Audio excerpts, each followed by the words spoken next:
Modelling मा हामीले ER डायग्रामको बारेमा सुरु गरेका थियौँ। इन्टिटी रिलेसनशिप डायग्रामको कुराहरू अनि कन्सेप्चुअल डेटा मोडलिङको कुराहरू सुरु गरेका थियौँ। डेटाबेसमा DBMSमा पनि त्यो कुराहरू अलिअलि आएको छ भन्ने कुराहरू जस्तो आयो। सो यसलाई चाहिँ अब धेरै समय नलगाउँ। ER डायग्राम अथवा कन्सेप्चुअल डेटा मोडलिङमा बेसिकली चाहिँ हामीले गर्ने के हो त भन्दाखेरि डिफ्रेन्ट इन्टिटिजहरू आइडेन्टिफाई गर्ने अनि त्यसपछि आइडेन्टिफाई गरेको इन्टिटीहरूलाई अनि तिनीहरूलाई चाहिँ तिनीहरूको एट्रिब्युट्सहरू आइडेन्टिफाई गर्ने अनि त्यसपछि रिलेसनशिप त्यो एट्रिब्युट त्यो इन्टिटीहरू र अनि इन्टिटीहरूको बिचको रिलेसनशिप आइडेन्टिफाई गर्ने अनि त्यही अनुसारको त्यो रिलेसनशिपको आधारमा तिनीहरू चाहिँ के कसरी एकअर्कासँग एसोसिएट हुन्छन् भन्ने कुराहरू एसोसिएसन अथवा लिङ्क पत्ता लगाउने अनि त्यसैको आधारमा चाहिँ हामीले के गर्छौँ त भन्दाखेरि सिस्टमको डेटा रिक्वायरमेन्ट्सहरू के हो अनि त्यसपछि त्यो डेटा रिक्वायरमेन्ट्सहरू कसरी चाहिँ त्यो डेटालाई हामीले एरेन्ज गर्न सक्छौँ, कसरी त्यो डेटाहरू इन्टिटीहरू एकअर्कासँग रिलेटेड हुन्छन् भन्ने कुराहरू सबै आइडेन्टिफाई गरिसकेपछि पछि गएर सिस्टमको database management system DBMS create गर्नको लागि चाहिँ यसले एउटा रोल प्ले गर्छ। यसको स्ट्रक्चर दिने काम चाहिँ यसले गर्छ। त्यस कारणले यो कन्सेप्चुअल डेटा मोडलिङको कन्सेप्ट चाहिँ त्यो कारणले इम्पोर्टेन्ट छ। ER डायग्रामको केस के अरे डेटा फ्लो डायग्रामहरूको केसमा चाहिँ तिनीहरूले डेटा फ्लो डायग्राम कन्टेक्स्ट डायग्रामहरूले सिस्टमको प्रोसेसलाई रिप्रेजेन्ट गर्छ। सिस्टमको प्रोसेस आइडेन्टिफाई गर्ने र अनि त्यसपछि त्यो सिस्टमको डिफ्रेन्ट भेरियस प्रोसेसहरू कसरी सिस्टमको डेटा चाहिँ एक ठाउँबाट अर्को ठाउँमा जान्छ भन्ने कुराहरू कुन वेमा डेटा ट्रान्सफर हुन्छ, प्रोसेस के प्रोसेस एप्लाई हुन्छ भन्ने कुराहरूमा बढी फोकस हुन्छन् भने ER डायग्रामको कन्सेप्ट भनेको चाहिँ डेटा स्टोरेजको कुरा, डेटा चाहिँ कसरी स्टोर गरेर राखिन्छ, डेटा डिफ्रेन्ट इन्टिटिजहरूलाई डेटा कसरी युज गर्छन्, त्यो डेटाको प्रपर्टिज के हो भन्ने कुराहरूतिर बढी फोकस हुन्छ। सो ER डायग्रामको कन्सेप्ट र डेटा फ्लो डायग्रामको कन्सेप्ट चाहिँ थोरै फरक छ। डेटा फ्लो डायग्रामले प्रोसेसलाई फोकस गर्छ भने ER डायग्रामले अथवा यो इन्टिटी रिलेसनशिप डायग्रामले चाहिँ सिस्टमको डेटाको स्ट्रक्चरलाई बढी फोकस गर्छ।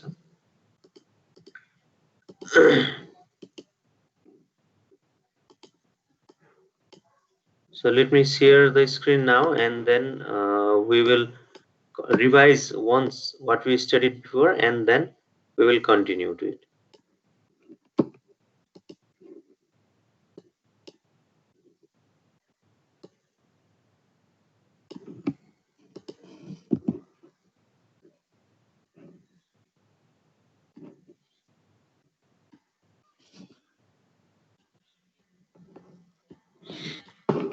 Okay.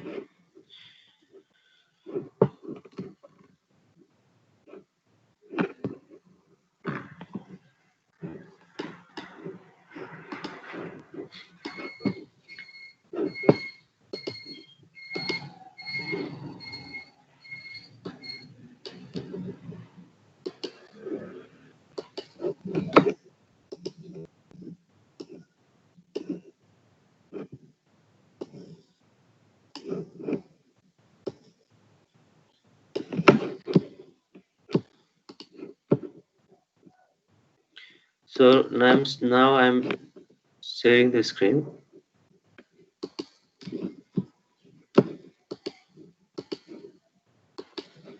Okay. I hope you can see this screen. Please react. देखिएको छ? Yes sir, देखिएको छ।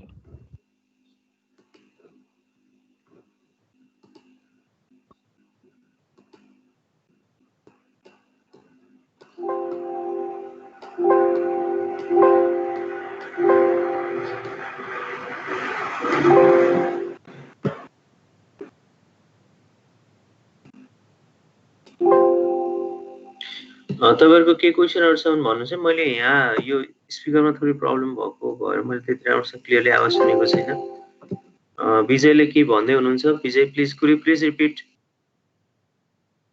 सरी स्क्रिन देखिएछ है? Okay thank you.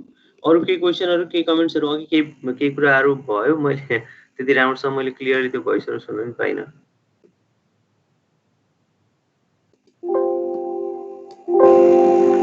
Okay so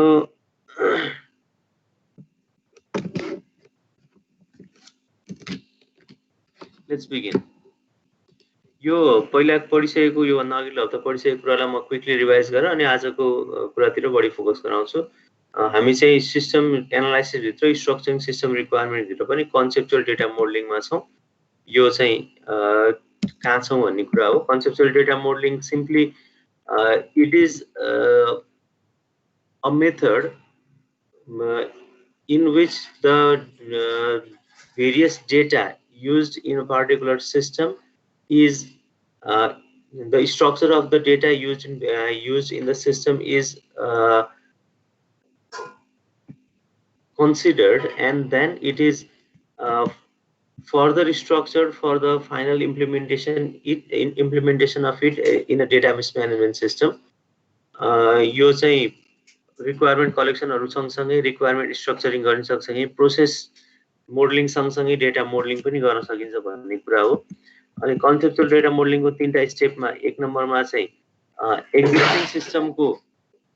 existing सिस्टमको डेटा मोडल तयार गर्ने त्यसपछि चाहिँ नयाँ सिस्टम जुन चाहिँ नयाँ डेभलप गर्नुपर्ने सिस्टम छ त्यसको चाहिँ कन्सेप्चुअल डेटा मोडल तयार गर्ने अनि फाइनली चाहिँ त्यो कन्सेप्चुअल डेटा मोडललाई डिजाइन स्टेजमा सिस्टम डिजाइन फेजमा गएर कन्सेप्चुअल डेटा मोडललाई फिजिकल डिजाइनमा कन्भर्ट गर्ने डेटाबेस स्किमामा कन्भर्ट गर्ने अनि फाइनल डेटाबेस म्यानेजमेन्ट सिस्टम कुन चाहिँ डेटाबेस म्यानेजमेन्ट सिस्टममा यसलाई डेभलप गर्ने हो त्यसैमा कन्भर्ट गर्ने काम चाहिँ बनाउने अनि डेटाबेस म्यानेजमेन्ट सिस्टमको फाइलहरु क्रिएट गर्ने काम गरिन्छ यसमा चाहिँ बेसिकली हामीले चाहिँ ER डायग्रामहरु क्रिएट गर्छौं ER डायग्रामहरु यो कन्सेप्चुअल डेटा मोडलमा अब कन्सेप्चुअल डेटा मोडलबाट यदि स्ट्रक्चर्ड वेमा सिस्टम एनालाइसिस गर्नुहुन्छ भने ER डायग्राम तयार हुन्छ यदि चाहिँ अब्जेक्ट ओरिएन्टेड वेमा सिस्टम डिजाइन गर्नुहुन्छ भने त्यो सिस्टम एनालाइसिस डिजाइन गर्नुहुन्छ भने त्यो बेलामा क्लास डायग्राम तयार हुन्छ ER डायग्रामको कुरा गर्ने हो भने एक्जिस्टिङ सिस्टमको ER डायग्राम र अनि त्यसपछि अब बन्ने नयाँ सिस्टमको ER डायग्राम दुईटै बनाउने कामहरु गरिन्छ यसमा अनि त्यो भन्दा बाहेक चाहिँ डेटा रिपोजिटरी अथवा प्रोजेक्ट डिक्सनरी पनि यसबाट तयार हुन्छ जसमा के हुन्छ डेटा डिक्सनरीमा भन्दाखेरि so what data are required or what data will be used in the system तिनीहरुलाई हामीले नेमिङ गर्नुपर्छ के जस्तै यो किनभने तपाईले पछि यो सिस्टममा जति पनि डेटा इन्भल्भ भएको छ त्यो डेटाहरुलाई एउटै खालको नेमिङ कन्भेन्सन युज गर्नु भएन अनि if you do not use the same naming convention then it will create havoc है यसले चाहिँ एकदमै ठूलो प्रब्लम क्रिएट गर्छ कहिलेकाहीँ हामी चाहिँ जस्तै एक्जाम्पल एकदम सिम्पल एक्जाम्पलको लागि तपाईले स्टुडेन्टको सँग रिलेटेड डेटाबेस क्रिएट गर्दै हुनुहुन्छ suppose then what do you do sometimes you write student student to represent a student sometimes you write stu sometimes you write stun sometimes stud sometimes s only sometimes capital S sometimes all letters small so if you do this then while implementing this data into the database or while writing the code then there might be so many confusion so what we should do is we should create a data dictionary in which you should clearly define the terms कुन टर्महरु तपाईले use गर्ने त्यो टर्महरुलाई के भनेर identify गर्ने भन्ने कुरा चाहिँ तपाईले क्लियरली डिफाइन गरेको हुनुपर्छ क्लियरली डिफाइन गर्नुपर्छ जसले गर्दाखेरि जस्तै स्टुडेन्ट लेख्ने हो भने त्यसलाई स्टुडेन्ट नै लेखिन्छ अनि स्टुडेन्ट आईडी हो भने student_id अथवा -id हो stu_id हो कि के हो अनि नेमलाई कसरी लेख्ने हो हैन एड्रेसलाई कसरी लेख्ने हो फर्स्ट नेम लास्ट नेम लेख्दाखेरि फर्स्ट ड्याश नेम लेख्ने हो कि fn लेख्ने हो कि fname लेख्ने हो कि यस्ता कुराहरु जति पनि टर्महरु हाम्रो सिस्टममा आउँछन् ती टर्म्सहरुलाई चाहिँ हामीले क्लियरली पहिल्यै एउटा डिक्सनरी क्रिएट गरेर त्यो डिक्सनरीमा राख्नु पर्छ जसले गर्दा पछि कोडिङ गर्दा पनि अरु कुराहरुमा पनि चाहिँ मलाई हेल्प गरोस् अनि डेटा फ्लो डायग्राममा युज हुने टर्महरु अथवा डेटा एलिमेन्टहरु पनि यसमा युज भएका टर्महरुसँग म्याच गर्ने खालको तरिकाले बनाउनु पर्छ जसले गर्दा पछि सिस्टम डिजाइन गर्दा त्यो सिस्टम डिजाइनरले एनालिस्टले गरेका यी सबै एनालाइसिसहरुलाई हेर्दाखेरि पनि उसले क्लियरली त्यो टर्म्सहरुलाई बुझोस्। अनि इन्फर्मेसन ग्यादर गर्नको लागि कन्सेप्चुअल डेटा मोडलिङको लागि इन्फर्मेसन ग्यादर गर्नको लागि चाहिँ टप डाउन एप्रोच युज गरे पनि हुन्छ, बटम अप युज गरे पनि हुन्छ। 8 वटा क्वेशनहरु छ त्यो रिक्वायरमेन्ट ग्यादर गर्नको लागि चाहिँ डेटा मोडलिङको लागि। The first one is what are the subjects or objects of the business which define the data entities and descriptions. What unique characteristics distinguish between data between subjects and objects of the same type? It is represented is a primary key. And characteristics described attributes and secondary keys. How to use the data? That means who are going to use the data and what the access privileges are used. So this is defined by security questions, security control and user access privileges. So period of time, instances, events, circumstances affect the way events are handled. So these are, if you talk about over what period of time you are interested to the data, that means cardinality, how many times or how many times one entity is related to other, or at how much time. Similarly, are all instances of each object the same attributes instances are same khalka हुन् कि होइनन् भन्ने कुराहरुमा super type सब टाइपको कुराहरु आउँछ। Association between objects को कुराहरु गर्ने भने रिलेशनशिप र कार्डिनलिटीज को कुरा आउँछ भने special circumstances that affect the way events are handled यसमा चाहिँ इन्टिग्रिटी रुलहरु डिफरेन्ट कन्स्ट्रेन्ट सँग रिलेटेड रुलहरु domain integrity entity level integrity र रेफरेन्शियल इन्टिग्रिटी पक्कै पनि डेटाबेसमा पढ्नु होला इन्टिग्रिटी एन्ड कन्स्ट्रेन्ट्सहरुको बारेमा। ती इन्टिग्रिटीको कुराहरु पनि डिफाइन हुन्छ डीबीएमएस मा। एउटा स्याम्पल कन्सेप्चुअल डेटा मोडल हेर्ने हो भने यहाँ ध्यान दिनुस् है, कन्सेप्चुअल डेटा मोडल तयार गर्दाखेरि यो तरिकाले इन्टिटीहरुलाई रेक्टेंगलले रिप्रेजेन्ट गरेर अनि रिलेसनशिपहरुलाई डाइरेक्ट लाइनहरुले जोइन गर्ने एउटा मोडल हुन्छ कन्सेप्चुअल डेटा मोडलमा, जुन चाहिँ ER डायग्राममा चाहिँ अलिकति फरक। ER डायग्राममा चाहिँ इन्टिटीहरुलाई रेक्टेंगल रिप्रेजेन्ट गर्ने बाहेक एट्रिब्युटहरु पनि छुट्टै र अनि त्यसपछि रिलेसनशिपहरुलाई डायमन्डले रिप्रेजेन्ट गर्ने तरिका हुन्छ। तर यो कन्सेप्चुअल डेटा मोडलको यो एउटा तरिका हो। ध्यान दिनुस् है, तपाईले ER डायग्राम भनेर अलि फरक खालको डायग्राम देख्नु होला, त्यसको बारेमा पनि म कुरा गर्छु। यो चाहिँ अलिकति मोडर्न मेथड भनिन्छ कि। अनि क्लास डायग्रामहरु पनि यस्तै तरिकाले बनाइन्छ। यसमा थपिन्छ के त भन्दाखेरि मोडर्न मेथड अफ कन्सेप्चुअल डेटा मोडलिङमा होस् अथवा क्लास डायग्राम होस्, त्यसमा चाहिँ यो सप्लायर भनेर एउटा एन्टिटी छ भने यो एन्टिटीको तलपट्टि एट्रिब्युट्सहरु लेख्ने काम गरिन्छ।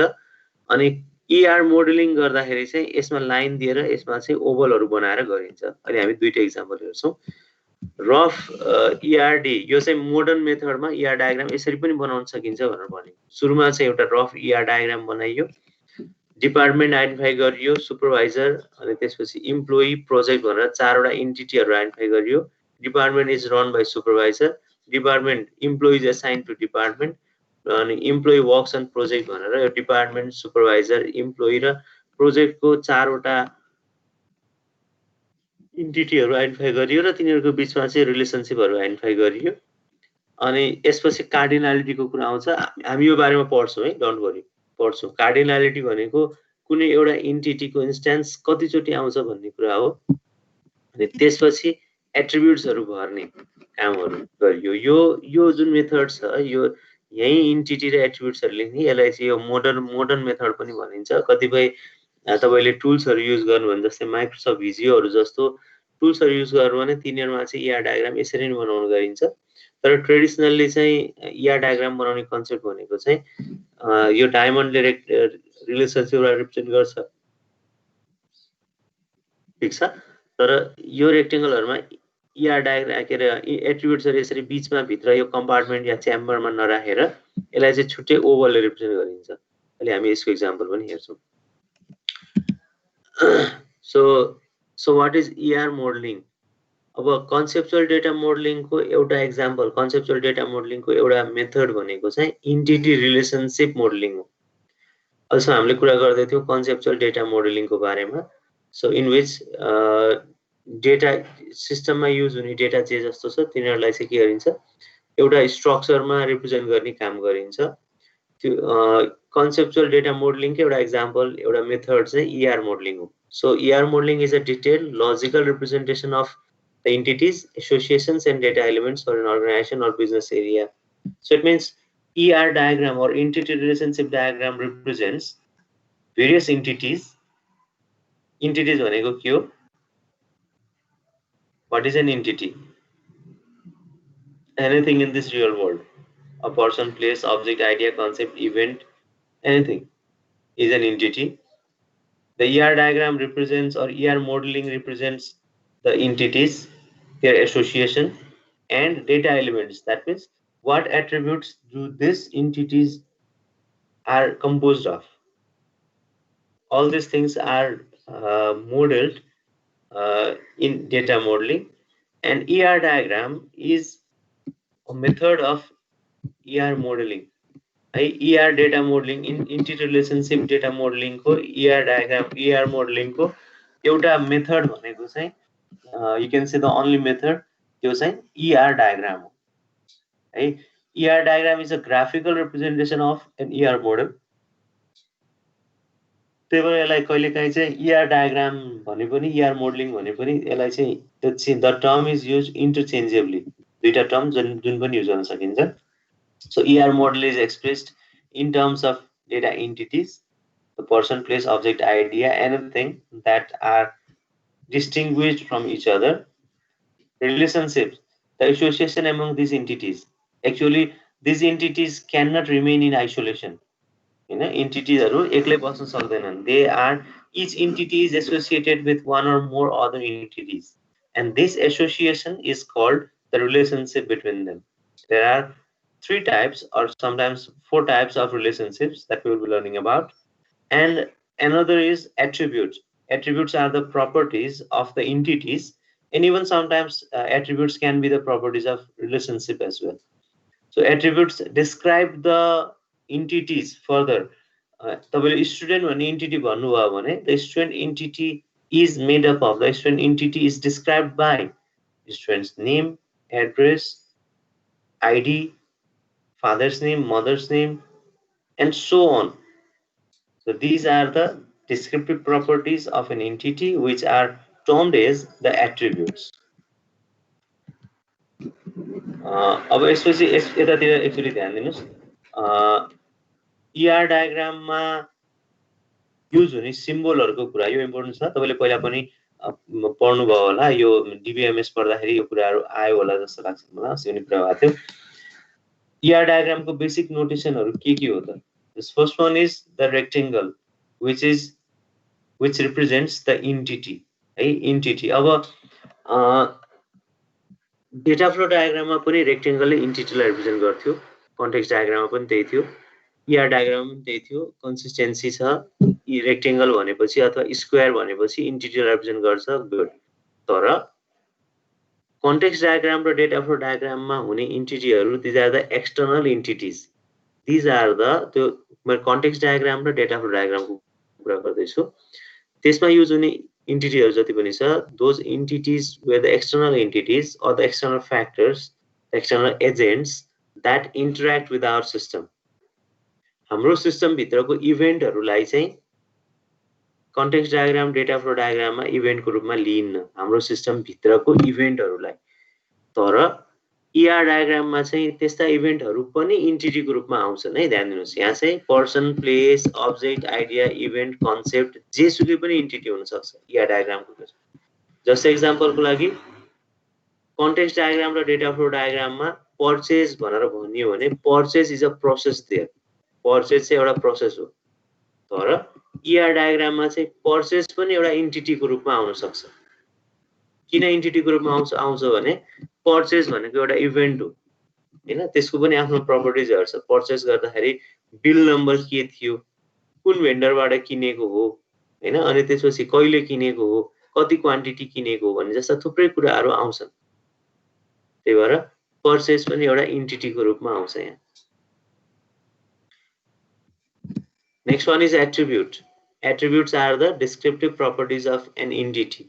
एउटा एन्टिटी को descriptive properties हरु थुप्रै हुन सक्छन्. मैले अहिले पनि भने स्टुडेन्ट भन्ने बित्तिकै स्टुडेन्टको ID, name, address, telephone mobile number, email address, date of birth जस्ता थुप्रै कुराहरू चाहिँ उसको एट्रिब्युट्सको रूपमा आउँछ। Third one is the relationship. Relationship means the association between those entities.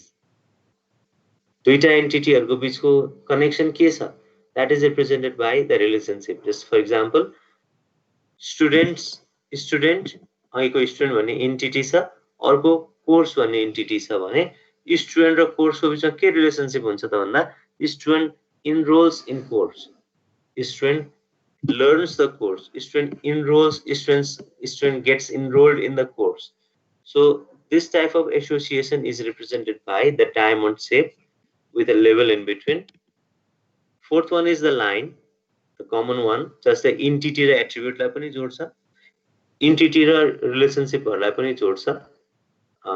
यो चाहिँ लाइनहरुको कन्सेप्ट भयो। Next one is the key attribute. अब attribute पनि फरक किसिमले रिप्रेजेन्ट गर्न सकिन्छ। Attributes can be represented in various ways. One of them is the key attribute. Key attributes are the attributes that uniquely identify the entity. है, अब यसमा एउटा कुरा तपाईले अझै के बुझ्नुस् भने एन्टिटी त भनियो, एन्टिटीलाई अर्को शब्दमा भन्नु पर्दा एन्टिटी क्लास पनि भन्न सकिन्छ, एन्टिटी सेट पनि भन्न सकिन्छ। अनि एन्टिटीको एक्जाम्पलहरु हुन्छ नि, एन्टिटीको प्रत्येक एन्टिटीको एक्जाम्पल्स, एन्टिटीको इन्स्टेन्स भनिन्छ त्यसलाई।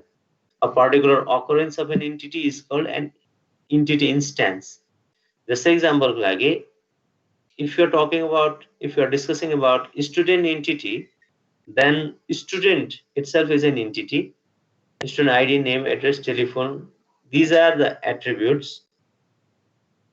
And a particular example or a particular occurrence of an entity, for example RAM, if you're talking about a particular student RAM, just an example, then RAM is an instance of an entity. अब student entity भित्र 100 जना स्टुडेन्टहरुको बारेमा तपाईले राख्नु भयो भने तपाईले त्यो 100 जनालाई चाहिँ के भन्नुहुन्छ त भन्दाखेरि त्यो 100 जनाको प्रत्येक रेकर्ड भनेको प्रत्येक एउटा एन्टिटीको इन्स्टेन्स हो। एउटा पार्टिकुलर इन्स्टेन्स, एउटा पार्टिकुलर अकरेन्स। स्टुडेन्ट भन्ने त जेनरल भयो, तपाईले ठ्याक्कै यसलाई चाहिँ तपाईले क्लास र अब्जेक्टको रूपमा लिन पनि सक्नुहुन्छ। तपाईले अब्जेक्ट ओरिएन्टेड प्रोग्रामिङ यति पढ्नु भएको छ भने त अझै पढ्नु भएको छैन होला, तैपनि अब्जेक्ट ओरिएन्टेडको बारेमा जसलाई थाहा छ उहाँले सजिलै बुझ्नुहुन्छ। क्लास बनाइन्छ पहिला अनि त्यसपछि क्लासबाट चाहिँ अब्जेक्टहरु क्रिएट गरिन्छ, क्लासलाई इन्स्टेन्सिएट गर्ने भन्छ के। त्यसैगरी एन्टिटीहरु पनि एन्टिटी क्लास हो, एन्टिटी सेट हो, तिनीहरुको चाहिँ एउटा पार्टिकुलर अकरेन्सलाई चाहिँ हामी एन्टिटी इन्स्टेन्स भन्छौं। सिम्पली बुझ्नु पर्दाखेरि तपाईले सिटी भन्ने एउटा एन्टिटी बनाउनु भएको छ भने Pokhara is an instance. Pokhara भन्ने चाहिँ सिटी एन्टिटीको एउटा इन्स्टेन्स हो। अब यसलाई तपाईले प्रपर कमन नाउन प्रपर नाउनको रूपमा पनि बुझ्न सक्नुहुन्छ है। प्रपर कमन नाउन स्टुडेन्ट भन्ने चाहिँ कमन नाउन भयो, स्टुडेन्ट भित्र रामको कुरा गर्यो भने त्यो प्रपर नाउन भयो। यसरी तपाईले कसरी बुझ्नुहुन्छ त्यसरी तपाईले यसलाई लिनुस्, ग्रहण गर्नुस्। एन्टिटीको इन्स्टेन्सहरुलाई चाहिँ हामी एन्टिटीको अकरेन्सहरुलाई एक्जाम्पल्सहरुलाई चाहिँ हामी एन्टिटी इन्स्टेन्स भनेर भन्छौं। अनि यो की एट्रिब्युटले के गर्छ त भन्दाखेरि चाहिँ a key attribute uniquely identifies each instances of an entity.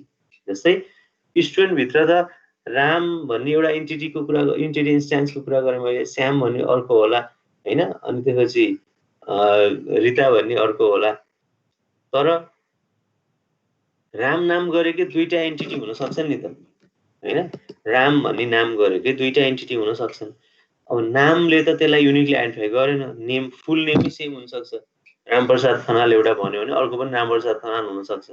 So it cannot uniquely identify each instance है।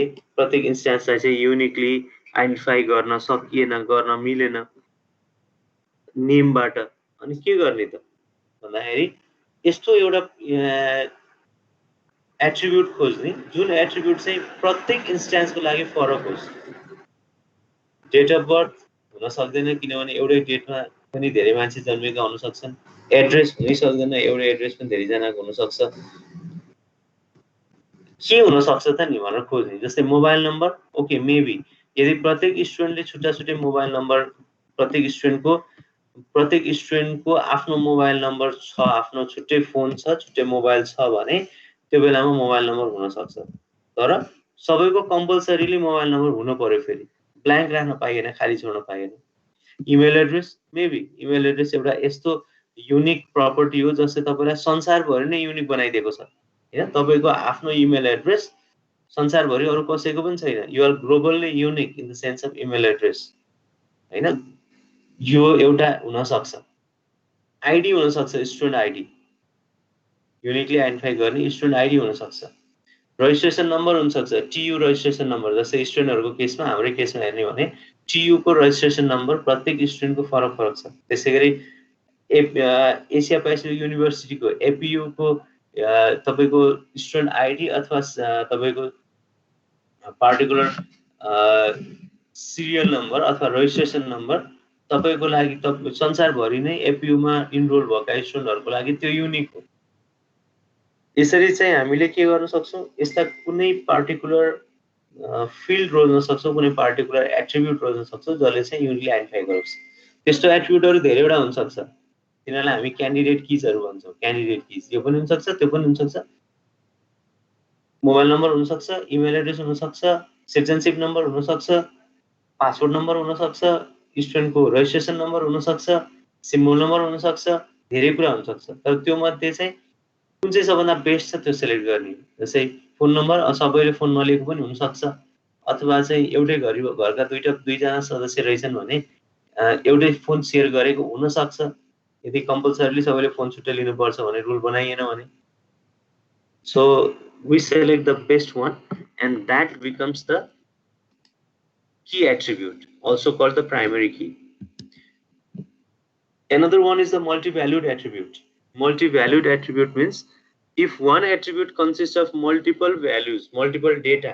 जस्तै कहिलेकाहीँ तपाईलाई कसैले फोन नम्बर सोध्यो भने तपाईले कसैलाई फोन नम्बर सोध्नु भने उले दुईटा तीनटा नम्बर भनिदिन्छ कि टेलिनेप एनटिसीमा यो छ अनि एनसेलमा यो छ अनि अर्को हेलोमा यो छ अनि अर्कोमा यो छ भनेर तीन चारवटा फोन नम्बरहरू भनिदिन्छ। यो छ अथवा यो नलगे यो छ, प्रिपेडमा यो, पोस्टपेडमा यो भनेर दुईटा तीनटा टेलिफोन नम्बरहरू नै दुईटा हुने, अथवा फोन नम्बर भनेर भन्यो एउटा मोबाइल नम्बर एउटा ल्यान्डलाइन नम्बर दिने, त्यस्तो पनि हुन्छ। यदि तपाईले छुट्टा छुट्टै फिल्डहरू बनाउनु भएन भने मोबाइल नम्बर र ल्यान्डलाइन नम्बरको लागि छुट्टा छुट्टै बनाउनु भएन भने त्यस्तो नि हुन सक्छ। अथवा अर्को एक्जाम्पल हेर्ने भने हबीज भनेर सोध्नु भयो कसैको, व्हाट आर योर हबीज भनेर सोध्नु भने पियर्से will provide you a list of hobbies. Computer game पनि खेल्न मन लाग्छ, वेब सर्फिङ पनि एउटा हबी हो, स्पोर्ट्सहरुमा पनि इन्ट्रेस्ट छ, रिडिङ बुक्स पनि छ, ट्राभलिङ पनि छ, so many hobbies may be there. So this type of fields which can have more than one values, these are represented as the multi-valued attribute. Normalization पढ्नु भयो कि पढ्नु भएन अरे? Normalization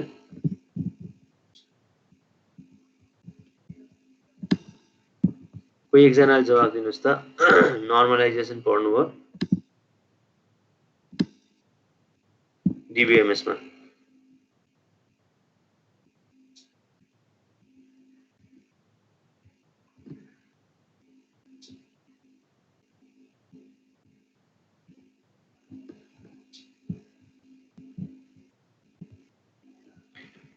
नर्मलाइजेसन भन्ने सुन्नु भएको छ कि छैन?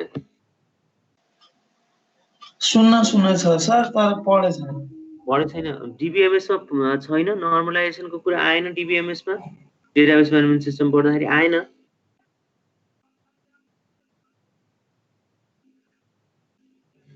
आउनु पर्ने हो जस्तो लाग्छ मलाई त।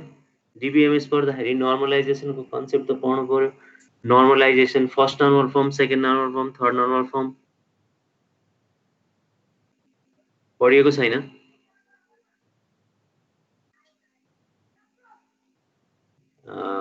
ओके, ल पढेको छैन भने यो यसमा चाहिँ हामी सिस्टम डिजाइनको कुरा गर्दाखेरि converting ER diagram into physical डेटाबेसको कुरा गर्दाखेरि त्यतिखेर नि थोरै कुरा गरौँला नर्मलाइजेसनको बारेमा, यदि पढिएको छैन भने। I thought you have already studied. Okay, normalisation भनेको के हो भने normalisation is the process of breaking down a single large table into smaller manageable tables. तपाईले DBMS मा डेटाबेस म्यानेजमेन्ट सिस्टम गर्दाखेरि नर्मलाइजेसनको कन्सेप्टमा के हुन्छ भने यो रिलेसनल डेटाबेस म्यानेजमेन्ट सिस्टममा डेटाबेस मोडल पढ्यो कि पढिएन, हायरार्किकल मोडल, नेटवर्क मोडल अनि त्यसपछि यो रिलेसनल मोडलहरु भन्ने हुन्छ। रिलेसनल मोडलमा चाहिँ हायरार्किकल मोडल, नेटवर्क मोडलहरु भन्दा फरक के हुन्छ भने यसमा मल्टिपल फरक इन्टिटिजहरुको कन्सेप्ट अथवा फरक टेबलहरुको कन्सेप्ट ल्याइन्छ अनि तिनीहरुको बीचमा एकअर्कासँग एसोसिएसन आइडेन्टिफाई गरिन्छ के। अनि त्यो गर्नको लागि के गर्नु पर्यो भने सुरुमा हाम्रो डेटा राख्नुपर्ने जुन डेटाबेस छ त्यो चाहिँ डेटाबेसको टेबलहरु चाहिँ एउटा सिंगल लार्ज टेबलको कन्सेप्टमा हुन्छ। अनि त्यसपछि तिनीहरुलाई चाहिँ ब्रेकडाउन गर्दै गएर सानो बनाउने हो। त्यो टप डाउन एप्रोचमा ठूलो टेबललाई ब्रेकडाउन गर्दै सानो टुक्रा बनाउँदै फेरि अर्को सानो टुक्रा बनाउँदै जाने, सर्टेन रुल्स फलो गर्ने अनि सानो बनाउँदै जाने गरिन्छ, टुक्रा पार्दै गइन्छ। So this set of rules are called combinedly called the normalisation. नर्मलाइजेसनमा 6 वटा नर्मल फर्महरु या 6 वटा स्टेप्सहरु छ। 1NF 2NF भन्दै गइन्छ, first normal form, second normal form भन्दै गइन्छ। सुरुको 3टा चाहिँ एकदमै कमनली जुनसुकै डेटाबेसमा पनि एप्लाई गर्नुपर्ने खालको हुन्छ भने 4th नर्मल फर्म, 5th र 6th नर्मल फर्महरु चाहिँ एकदम स्पेशल केसहरुमा नर्मलाइजेसन गर्नुपर्ने केसहरुमा चाहिँ त्यो पनि गर्न सकिन्छ। सो मैले किन नर्मलाइजेसनको कुरा गरेको भने तपाईले यदि नर्मलाइजेसन पढिसकेको भए तपाईले के भन्नुहुन्थ्यो मलाई भने मल्टी भ्यालुड एट्रिब्युट त राख्नै पाइदैन नि। फर्स्ट नर्मल फर्मले नै के भन्छ, every field should have unique values भनेर भन्छ। प्रत्येक फिल्डमा युनिक भ्यालु हुनुपर्छ, मल्टिपल भ्यालु राख्नै पाइदैन नि, यो कसरी हुन्छ र भन्ने भन्नुहुन्छ भन्ने जस्तो लाग्थ्यो मलाई। तपाईले पढ्नु भएको रहेछ। यो मल्टी भ्यालुड एट्रिब्युट चाहिँ कन्सेप्चुअल डेटा मोडलिङ सम्म या ER मोडलिङ सम्म एप्लिकेबल छ। यसमा रिप्रेजेन्ट गरिन्छ। स्पेसहरु कहीं घटाउन पर्यो भने पनि यो काम लाग्छ, किनभने तपाईले प्रत्येक फिल्डको लागि छुट्टै के रे बनाउने छुट्टै एट्रिब्युट्सहरु बनाउने कामहरु पछि ब्रेकडाउन गर्दाखेरि पछि त्यसलाई फर्दर फिजिकल सिस्टम बनाउँदाखेरि गरे पनि हुन्छ। कतिपय केसमा चाहिँ मल्टी भ्यालुड एट्रिब्युटहरु हुन सक्छन् भनेर हामी आइडेन्टिफाई गर्छौं। पछिको प्रोसेसमा मल्टी भ्यालुड एट्रिब्युटलाई कसरी DBMS मा लैजाने भन्ने कुरा त पछिको कुरा हो। सिमिलरली डिराइभ्ड एट्रिब्युट यो पनि नर्मलाइजेसनमा यो पनि राखिदैन। नर्मलाइजेसनको कन्सेप्टमा टेबलहरु ब्रेकडाउन गर्ने क्रममा यस्ता डिराइभ्ड एट्रिब्युट्सहरु पनि यिनीहरुलाई इग्नोर गरिन्छ। Ignore means these are not identified, these are not represented. Why? Because these are the fields which get data from other fields. यो क्याल्कुलेटेड फिल्डहरु हो। क्याल्कुलेटेड फिल्ड भनेको एज हैन, एज जस्तो फिल्ड जुन एज चाहिँ के छ त भन्दाखेरि यो चाहिँ अन्तबाट डिराइभ भएर आएको फिल्ड हो भने अन्तबाट जस्तै एज भन्ने फिल्ड चाहिँ के भयो त भन्दा डेट अफ बर्थ हैन, योभन्दा अगाडि पनि हामीले कुरा गरेको थियौं। डेट अफ बर्थ र करेन्ट डेटको डिफरेन्सबाट एज आउँछ। त्यसैगरी अमाउन्ट भन्यो भने रेट र क्वान्टिटी मल्टिप्लाई गर्न आउँछ। ट्याक्स भनेर भन्यो भने यदि भ्याट को कुरा गर्ने हो भने त्यो अमाउन्ट जति छ त्यसमा 13% त्यसको 13% निकाल्यो भने भ्याट आउँछ। सो इज दिस फिल्ड्स जुन चाहिँ जसको युनिक भ्यालु हुँदैन, जसको चाहिँ सेपरेट भ्यालु हुँदैन, जुन चाहिँ अन्त अरु फिल्डमा भएको भ्यालु अनुसार क्याल्कुलेट भएर आउँछ, त्यो चाहिँ डिराइभ्ड एट्रिब्युट भयो। कम्पोजिट एट्रिब्युट्सहरु, कम्पोजिट एट्रिब्युट भनेको एउटा भन्दा बढी एट्रिब्युटहरु कम्बाइन भएर बनेको। जस्तै एड्रेसमा कन्ट्री, सिटी, प्रोभिन्स, सिटी अथवा म्युनिसिपालिटी, अनि त्यसभित्र फेरि टोल, स्ट्रीट, हाउस नम्बर भनेर त्यो छुट्टै एड्रेसको पनि भित्र टुक्रा हुन्छ भने त्यसलाई चाहिँ एउटा एड्रेस भनेर बीचमा रिप्रेजेन्ट गर्ने अनि त्यसपछि त्यो कन्ट्री, सिटी, हाउस नम्बरहरुलाई छुट्टै फेरि यस भित्रको एट्रिब्युट्स अफ एट्रिब्युट्सको रूपमा रिप्रेजेन्ट गर्न सकिन्छ। नेम पनि हुन सक्छ। फुल नेम भन्यो, first name, middle name, last name भनेर बनाउन पनि सकिन्छ। कम्पोजिट एट्रिब्युटहरु हो। अनि वीक इन्टिटी र वीक रिलेसनशिपहरुको कुराहरु छ जुन चाहिँ स्ट्रङली त्यसमा एट्रिब्युटहरु युनिक एट्रिब्युटहरु अथवा चाहिँ प्राइमरी की नभएका एट्रिब्युट्सहरु, प्राइमरी की एट्रिब्युट नभएका एन्टिटीजहरु र अनि त्यसपछि त्यो क्लियरली डिफाइन नभएका रिलेसनशिपहरुलाई चाहिँ हामी द वीक इन्टिटी र वीक रिलेसनशिप भनेर भन्छौं। यिनीहरु चाहिँ बेसिक नोटेसन्स अफ ER डायग्राममा पर्यो। अब यो बेसिक नोटेसनहरुको बारेमा थोरै एक्सप्लेनेसन छ, यो भर्खरै कुरा गरिसकेको भएर यसमा धेरै कुराहरु मैले गरिन, रिपिटिसन पनि धेरै हुन्छ। entity भनेको person, place, object, event, concept in the user environment about which the organization wishes to maintain data. Hey, these are represented by rectangle. Entity type or entity class or entity set are the collection of entities that share common properties or characteristics. These are also called the entity class. Entity भन्नु नै entity type हो है. entity type जस्तै employee भन्यो भने एउटा entity type भयो हैन. entity भन्यो भने employee type भयो अथवा entity class भयो. course भन्यो भने फेरि अर्को entity type, entity set अथवा entity type भयो, class भयो. Entity instance, a single occurrence of an entity is called entity instance. For example, Ramesh can be an instance of student entity. यो भनिसकेका कुराहरू हो. Attribute, a named property or characteristics of an entity that is of interest to the organization. किन that is of interest भनेर भनेको भने there can be so many properties of an entity, but not all the properties are interesting for a particular system. हाम्रो सिस्टमको लागि सबै एट्रिब्युटहरु useful नहुन पनि सक्छ. जस्तै स्टुडेन्ट एन्टिटीको कुरा गर्ने भने स्टुडेन्ट भनेको त एउटा पर्सन एन्टिटी हो. पर्सन एन्टिटीको थुप्रै एट्रिब्युट्सहरु हुन सक्छ. त्यहाँ म्यारिटल स्ट्याटसको कुरा हुन सक्छ हैन. अनि त्यसपछि उसको चाहिँ अरु फर्दर हिस्ट्रीका कुराहरु हुन सक्छन्. तर स्कुलमा इनरोल गर्ने बेलामा चाहिँ जे फिल्डहरु इम्पोर्टेन्ट छ, जे त्यहाँको डेटाबेसमा युजफुल छ त्यो मात्र युज गरिन्छ. अरु बाँकी additional information हरुलाई चाहिँ इग्नोर गरिन्छ. So while naming an attribute, we use nouns. है यसमा युज गर्दाखेरि चाहिँ नाउनहरु युज गरिन्छ. त्यो एट्रिब्युट रेक्टेंगलहरुको इन्टिटीहरुको पनि भित्रपट्टि चाहिँ नाम राखिन्छ भने एट्रिब्युट्सहरुलाई पनि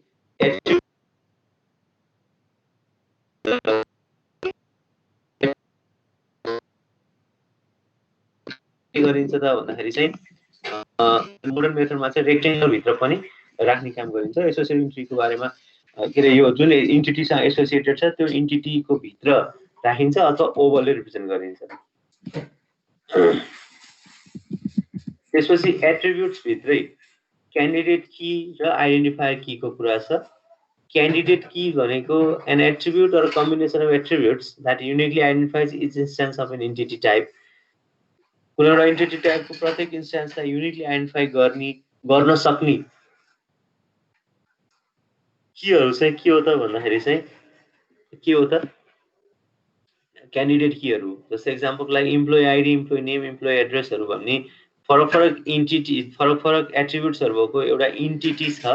इम्प्लोइ भन्ने इन्टिटी छ भने यसमध्ये हामीले चाहिँ इम्प्लोइ आइडी लाई चाहिँ क्यान्डिडेट की को रूपमा के रे इम्प्लोइ आइडी लाई बाट हामीले सेलेक्ट गर्न सक्छौं भने त्यो एउटा क्यान्डिडेट की हुन सक्छ. उसको सिटिजनशिप कार्ड नम्बर हुन सक्छ हैन. उसको चाहिँ मोबाइल नम्बर हुन सक्छ. यस्तो थुप्रै मध्ये हामीले चाहिँ कुन चाहिँ सेलेक्ट गर्छौं त्यो चाहिँ आइडेन्टिफायर हुन्छ.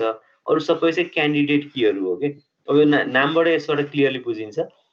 कुनै एउटा इलेक्सनमा थुप्रै क्यान्डिडेटहरु हुन सक्छन् हैन. वडा अध्यक्षको लागि तपाई आफू बस्ने वडामा चाहिँ वडा अध्यक्षको लागि 4-5 जना वडा अध्यक्षको दावेदारहरु थिए होलान्. 4-5 जना चुनावमा लडे होलान्. All these are the candidates. तर के गरियो भोटिङ भयो. भोटिङ गरिसकेपछि चाहिँ त्यो भोटिङको आधारमा एक जना सेलेक्ट भयो वडा अध्यक्षको रूपमा. त्यो एक जना को के हो त भन्दाखेरि चाहिँ त्यो आइडेन्टिफायर हो. त्यो एक जना चाहिँ वडा अध्यक्षमा सेलेक्ट भएको भनेको त्यो प्राइमरी की हो. अरु सबै के भयो अरु सबै क्यान्डिडेट कीहरु अब नर्मल एट्रिब्युटको रूपमा बसे. अब वडा अध्यक्षमा म चाहिँ 1 भोटले हारेको 2 भोटले हारेको भनेर भने तापनि उ सामान्य जनताको रूपमा रहन्छ. अथवा कुनै केसमा त विपक्षी दलको नेता भनेर पनि अब त्यो नेशनल लेभलमा त त्यसरी पनि भनिन्छ. वार्ड लेभलमा चाहिँ एउटा लोकल लिडरको रूपमा त रहन्छ. तर अरु खासै उसको चाहिँ वार्ड लेभलमा कुनै डिसिसिभ पावर हुँदैन हैन. ठ्याक्कै त्यस्तै गरी क्यान्डिडेट कीहरु पनि थुप्रै क्यान्डिडेट की हुन्छ. त्यो मध्ये the best selected one becomes the identifier or the primary key. So identifier is a candidate key that has been selected as a unique identifier characteristics for an entity type. It uniquely identifies each instance of an entity. इसको property के हो त भन्दाखेरि यो repeat हुन पाउँदैन, यो blank छोड्न पाउँदैन. खाली छोड्न पनि पाइँदैन, रिपिट गर्न पनि पाइँदैन। So identifier, already said. Selection rules for an identifier. Choose a candidate key that will not change its value. Choose a candidate key that will never be null. अलि मैले भनेको कुराहरु. Avoid using intelligent keys. Intelligent keys हरु भनेको चाहिँ एउटा भन्दा बढी कीहरु अन्तबाट डिराइभ हुने जस्ता खालका कीहरु भयो भने त्यसलाई चाहिँ इन्टेलिजेन्ट कीहरु भनेर भनिन्छ.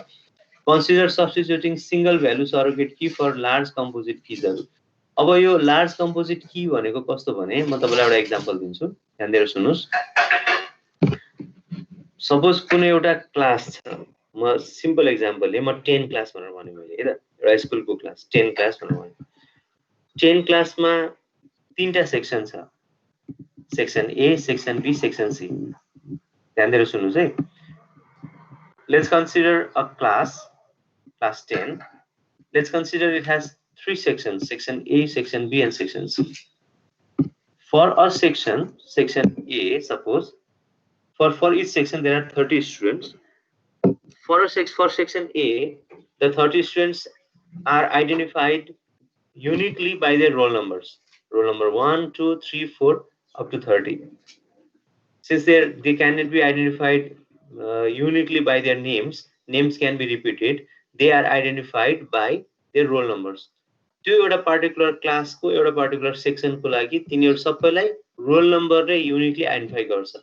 त्यही भएर एउटा क्लास भित्र एउटा सेक्सन भित्रको चाहिँ के भयो त भन्दा रोल नम्बर चाहिँ युनिकली आइडेन्टिफाई गर्ने कीको रूपमा मान्न सकिन्छ. त्यसैगरी सेक्सन बी मा पनि 1 रोल नम्बर 1 देखि 30 सम्म छ, सेक्सन सी मा पनि 1 देखि 30 सम्म छ. सपोज एउटा यस्तो प्रोग्राम गर्नु पर्यो जुन प्रोग्राममा चाहिँ सेक्सन ए, बी र सी लाई एक ठाउँमा ल्याउनु पर्यो. सेक्सन ए, बी, सी अनि एटेन्डेन्स गर्नु पर्यो. त्यो एटेन्डेन्स गर्दा रोल नम्बर 1 भन्यो भने अब 3 जनाले हात उठाउने भयो. 3 जनाले. त्यो भएपछि त roll number is no longer the uniquely identifying key. Roll number अघिसम्म चाहिँ हाम्रो क्लासको सेक्सन भित्रको कुरा गर्दाखेरि चाहिँ युनिकली आइडेन्टिफाई गर्ने थियो. तर अब 2-3टा सेक्सनलाई सँगै राख्दाखेरि रोल नम्बर चाहिँ युनिकली आइडेन्टिफाई गर्ने की रहेन. सपोज एउटा अर्को ठुलो प्रोग्राम भयो जसमा चाहिँ 9 क्लासलाई पनि सँगै ल्याउनु पर्ने भयो. 9 र 10 को कम्बाइन्ड एउटा कुनै एउटा प्रोग्राम भयो, एटेन्डेन्स गर्नु पर्यो भने त त्यहाँ त्यो बेलामा त रोल नम्बर र अब के रे सेक्सन र रोल नम्बर मात्रै भनेर पनि भएन. जस्तै अघिको केसमा चाहिँ क्लास 10 को मात्रै एक ठाउँमा हुँदाखेरि त एटेन्डेन्स गर्नु पर्यो नि. Section A roll number 1 roll number 2 भनेर एटेन्डेन्स गरे हुन्थ्यो. अनि सेक्सन बी र रोल नम्बरलाई कम्बाइन गर्यो, section B roll number 1 section B roll number 2 भन्यो भने हुन्थ्यो. कोही एकजना पार्टिकुलरलाई भन्नु पर्यो नि सेक्सन सी रोल नम्बर 30 भनेर भन्नु पर्थ्यो. सेक्सन र रोल नम्बरको कम्बिनेसन एउटा चाहिँ के हुन सक्थ्यो भन्दा एउटा आइडेन्टिफायर हुन सक्थ्यो, combination of section and roll number. तर फेरि अर्को क्लासलाई पनि सँग मिसाइदियो भने त अब 9 क्लासमा पनि सेक्सन बी रोल नम्बर 1 छ, सेक्सन सी रोल नम्बर 1 छ. त्यो बेलामा के गर्नु पर्यो फेरि क्लास सेक्सन र रोल नम्बरको कम्बिनेसन चाहिँ बल्ल आइडेन्टिफायर हुने भयो. Class 9 section B roll number 1 भन्यो भने बल्ल युनिकली आइडेन्टिफाई हुने भयो. यस्तो खालको कन्सेप्ट, यस्तो खालको प्राइमरी की अथवा आइडेन्टिफायर सिलेक्सन गर्ने यो कन्सेप्ट भनेको कम्पोजिट की हो. A composite key or a compound key is the primary key or is the candidate key that is selected with a combination of more than one keys. एउटा भन्दा बढी कीहरुको कम्बिनेसनबाट यदि uniquely identify गर्न सकिन्छ भने त्यसलाई हामी कम्पोजिट की भनेर भन्छौं. अघिको केसमा class plus section plus roll number भन्यो भने अभियसली त्यसले चाहिँ युनिकली आइडेन्टिफाई गर्छ प्रत्येक स्टुडेन्टलाई, किनभने क्लास 9 को सेक्सन ए को रोल नम्बर 1 अरु छैन. तर यस्तो खालको कम्प्लेक्स लार्ज कम्पोजिट कीजहरु सिलेक्सन गर्न भन्दा it is better to create one uniquely identifying key. यस्तो झन्झट गर्न भन्दा के गरिन्छ त भन्दा स्टुडेन्ट आइडी दियो, सकियो कुरा.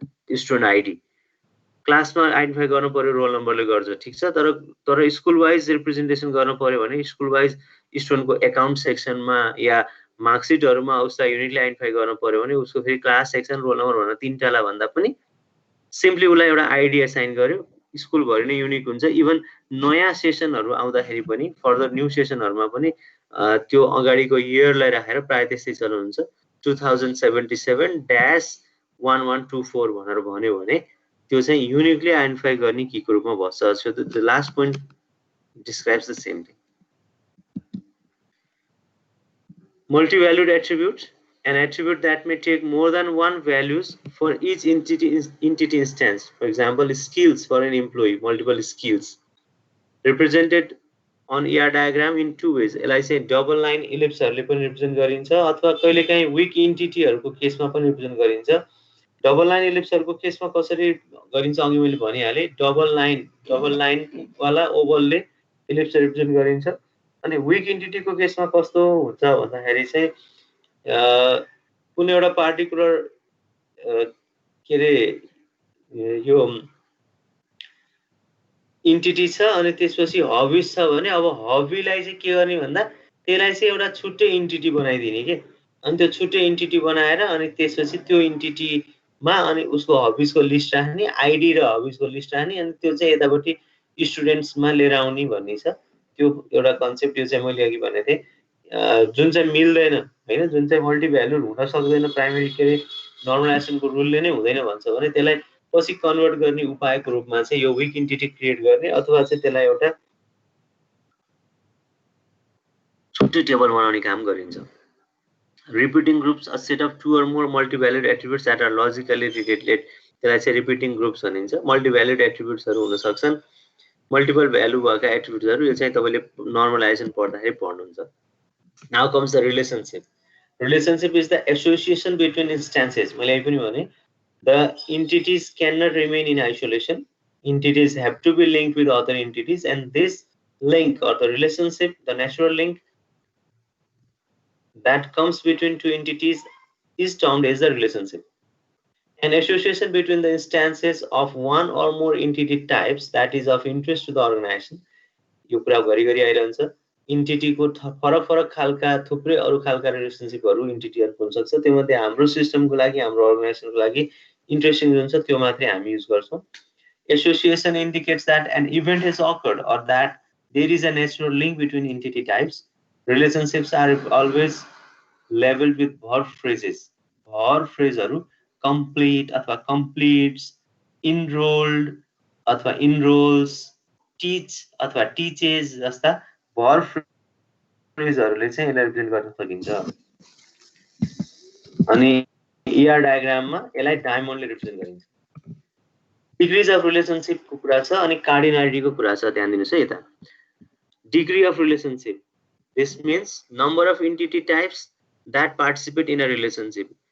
एउटा रिलेशनशिपमा कतिवटा एन्टिटी इन्भल्भ हुन्छन् भन्ने कुरा नै यसको डिग्री हो. There are 3 cases, 3 types, unary, binary and ternary. Degree भनेको के हो त भन्दाखेरि एउटा रिलेशनशिपमा कतिवटा एन्टिटीहरु हुन्छन्. जस्तै student enrolls in a course अथवा स्टुडेन्ट कम्प्लिट्स अ कोर्स भनेर भन्यो भने student is an entity, course is another entity and complete is the relationship between them. So student completes course भन्दाखेरि यसमा चाहिँ यो जो बाइनरी अथवा डिग्री 2 वाला रिलेशनशिप हो, किनभने यसमा दुईटा एन्टिटी इन्भल्भ भए. त्यस्तै अरु हुन सक्छ युनरी, टर्नरी. युनरी भनेको a relationship between two instances of one entity type. एउटै एन्टिटी त्यही एन्टिटीको अर्को इन्स्टान्ससँग रिलेटेड छ भने त्यसलाई हामी युनरी भनेर भन्छौं. युनरी. बाइनरी भनेको नामबाटै क्लियर छ. If instances of two entities are associated, then it is called binary. And ternary भनेको a simultaneous relationship among the instances of 3 entity types. है अहिले पछि हामी एक्जाम्पल हेर्छौं जसमा चाहिँ त्यो क्वान्टिटीको कुरा छ. जो simultaneous relationship हुनु पर्यो, but it is not the same as 3 binary relationship. तीनटा बाइनरी रिलेशनशिप जस्तो होइन. यो चाहिँ एकदमै कमन छैन.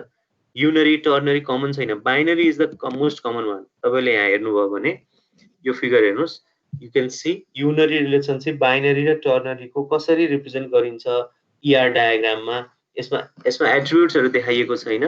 रेक्टेंगल छ एउटा अनि यो रेक्टेंगल यही रेक्टेंगल सँग रिलेशनशिपमा छ. डायमन्डले रिलेशनशिप रिप्रेजेन्ट गर्छ. यो एउटा रेक्टेंगल छ एन्टिटी, यो अर्को एन्टिटी छ दुईटा चाहिँ दुईटासँग एकअर्कासँग कम्बाइन छन्. कसरी भन्दा यो बीचको एउटा डायमन्ड रिप्रेजेन्ट गर्छ. And this one the ternary, यो तीनटा एट्रिब्युट, तीनटा एन्टिटीजहरु छन्, यिनीहरु चाहिँ एउटै रिलेसनशिपमा छन्, द्याट इज टर्नरी। एक्जाम्पल युनरीको एक्जाम्पल के होला, मैले देखाइहालेँ। युनरीको एक्जाम्पल के होला, त्यति कमन छैन युनरी रिलेसनशिपको एक्जाम्पल। अहिले भर्खर तपाईँले एक झलक देख्नु पाउनुभयो कि पाउनु भएन? कोही एकजनाबाट आओस् त यो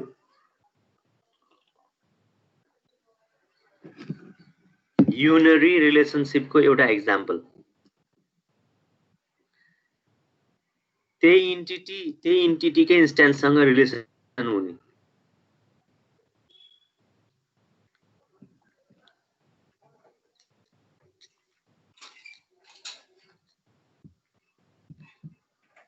फेसबुकमा हुन्छ नि, फेसबुकमा a user is a friend of a user, हैन? तपाईले त्यसमा एउटा युजर आइडी क्रिएट गर्नुहुन्छ, you are a Facebook user and you are a friend with another Facebook user. त्यहाँ चाहिँ इज अ फ्रेन्ड अफ अथवा चाहिँ फ्रेन्डसिपको जुन रिलेसनसिप हुन्छ त्यो रिलेसनसिप चाहिँ युजर बीच अथवा पर्सन बीचकै हुन्छ कि person is a friend of person. हाम्रो रियल वर्ल्डमा पनि person is a friend of person, a person marriage a person, यस्ता एक्जाम्पलहरू। पर्सन भन्ने इन्टिटी छ, त्यो पर्सन भन्ने इन्टिटी नै फेरि पर्सन भन्ने इन्टिटीसँग रिलेटेड छ। सपोज म्यारिज रेजिस्ट्रेसन गरियो, म्यारिज रेजिस्ट्रेसन गर्दाखेरि चाहिँ सिटिजनहरू कुनै एउटा वार्डमा कुनै एउटा कन्ट्रीमा भएका कुनै एउटा स्टेटमा भएका दुईटा सिटिजनहरूको रेकर्डहरू इन्ट्री पहिले भइरहेको हुनसक्छ। अनि त्यसपछि तिनीहरूको बिचको म्यारिज टु अथवा इज म्यारिड टु भन्ने रिलेसनसिप छ भने त्यो एउटा पर्सन एउटा इन्टिटीको एउटा इन्स्ट्यान्स पर्सन, सपोज राम भन्ने एउटा पर्सन, अनि अर्को सेम इन्टिटी पर्सन भन्ने इन्टिटीकै अर्को इन्स्ट्यान्स सीता भन्ने अर्को इन्स्ट्यान्स, त्यो दुईटाको बिचमा इज म्यारिड टु भन्ने रिलेसनसिप हुन्छ हैन। यो चाहिँ के भयो त युनरी रिलेसनसिप हो। त्यसै गरी अफिसहरुमा पनि इम्प्लोइ भन्ने एउटा इन्टिटी हुन्छ, त्यसमा इम्प्लोइ सपोज फिल्ड वर्कर भन्ने एउटा इम्प्लोइ छ, अनि त्यसपछि अनि अर्को चाहिँ के छ लाइन म्यानेजर अथवा सुपरभाइजर छ। त्यो दुईटै इम्प्लोइ इन्टिटीका इन्स्ट्यान्सहरु हुन्, तर एउटाले अर्कोलाई के गर्छ म्यानेज अथवा मोनिटर गर्छ। And employee manages another employee, यस्तो खालको रिलेसनसिप चाहिँ युनरी रिलेसनसिप हो।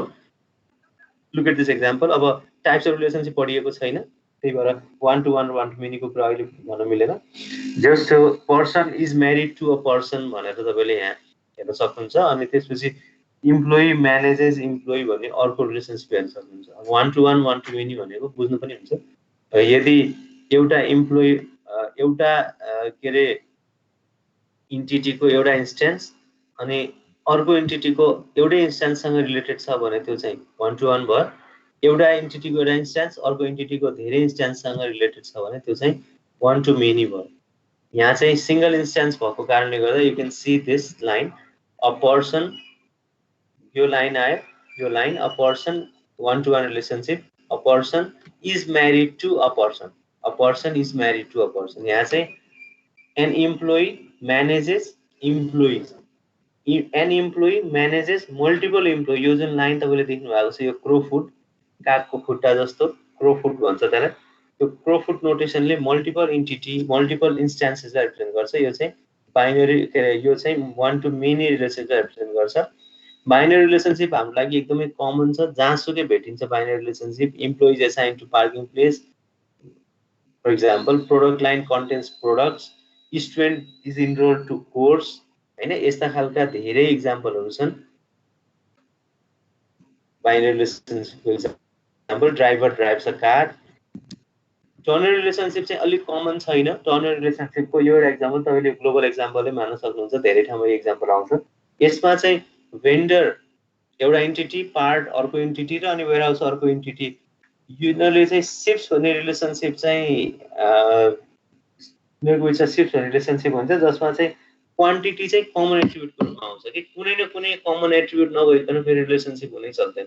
यहाँ चाहिँ क्वान्टिटी कमन एट्रिब्युटको रूपमा आउँछ। जस्तै भेन्डरले सिप गर्दा पनि कति क्वान्टिटी सिपिङ गर्ने भन्ने आउँछ। त्यो भेन्डरले सिप गरेको क्वान्टिटी पार्ट्स अथवा त्यो पार्ट्स भनेको सपोज तपाईँले म्यानुफ्याक्चरर भन्न सक्नुहुन्छ। त्यो पार्ट्स म्यानुफ्याक्चररले सिप गर्छ, त्यो वेयरहाउसमा पनि जान सक्छ, त्यो भेन्डरको पनि जान सक्छ, तर त्यसमा सबैमा क्वान्टिटी कमन एट्रिब्युटको रूपमा आउँछ।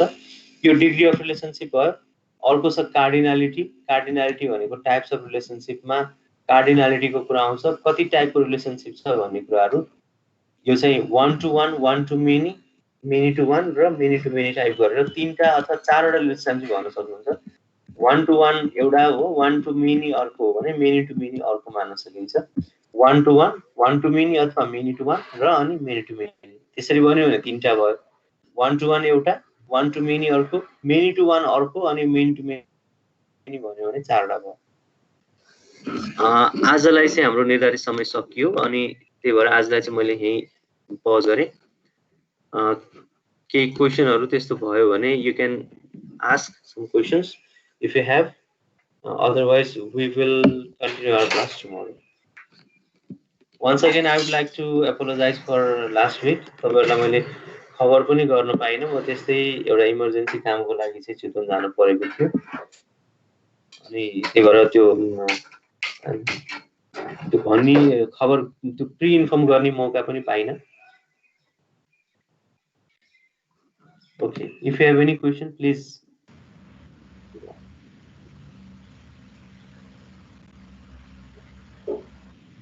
Thank you, sir.